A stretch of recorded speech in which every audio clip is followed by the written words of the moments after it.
Halo sahabat petani dan pecinta kakao. Pernahkah Anda melihat kebun kakao yang berbunga lebat, tapi hanya sedikit yang berhasil menjadi buah? Fenomena gugur bunga atau cereale wilt adalah mimpi buruk petani. Rahasianya bukan hanya pada pupuk, tapi pada proses paling awal, pembuahan atau penyerbukan. Kakao adalah tanaman unik yang bergantung pada serangga super kecil dan strategi penanaman yang tepat. Dalam video ini, kita akan bongkar tuntas, mengapa kakao sulit berbuah, klon apa saja yang wajib ditanam, dan bagaimana cara memancing sang penyerbuk rahasia. Mayoritas bunga kakao tidak akan pernah menjadi buah matang. Kenapa? Ada dua alasan utama. Bunga kakao sangat kecil dan terlindungi. Serbuk sarinya lengket dan tersembunyi. Mereka tidak bisa diserbuki angin, dan lebah madu terlalu besar. Mereka butuh pahlawan super kecil. Sebagian besar kakao bersifat tidak kompatibel menyerbuk sendiri, self-incompatible. Ibaratnya, bunga di pohon A hanya bisa dibuahi oleh serbuk sari dari pohon B. Jika Anda hanya menanam satu klon, hasil buah pasti rendah. Nah, pahlawan super kecil itu adalah lalat Forcipomia atau midges. Serangga kecil inilah satu-satunya kurir yang bisa mengangkut serbuk sari antar bunga yang berbeda klon.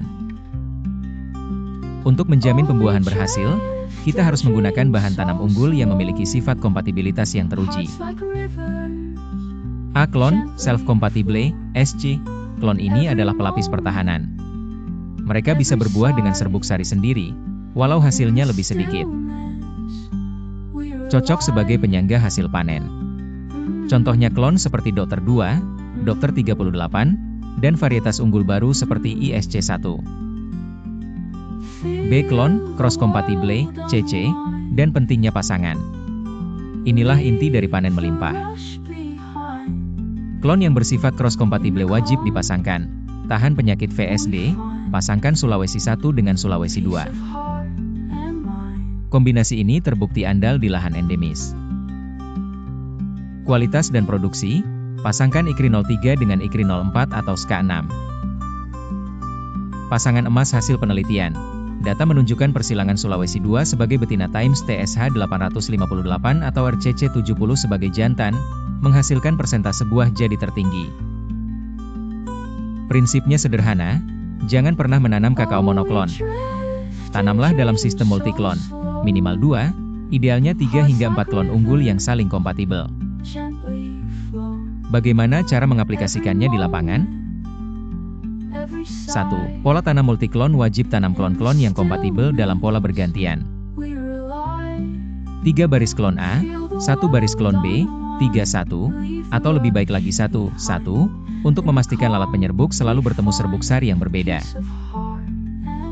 2. Memanggil kurir rahasia, Forcipomia, narator. Jika tidak ada lalat, penyerbukan akan gagal total. Kita harus menciptakan lingkungan yang disukai lalat. Lalat suka tempat lembab. Pertahankan naungan yang pas dan kelola gulma di lantai kebun. Lalat ini berkembang biak di sisa-sisa organik yang membusuk, seperti kulit buah yang dipanen atau sisa pangkasan.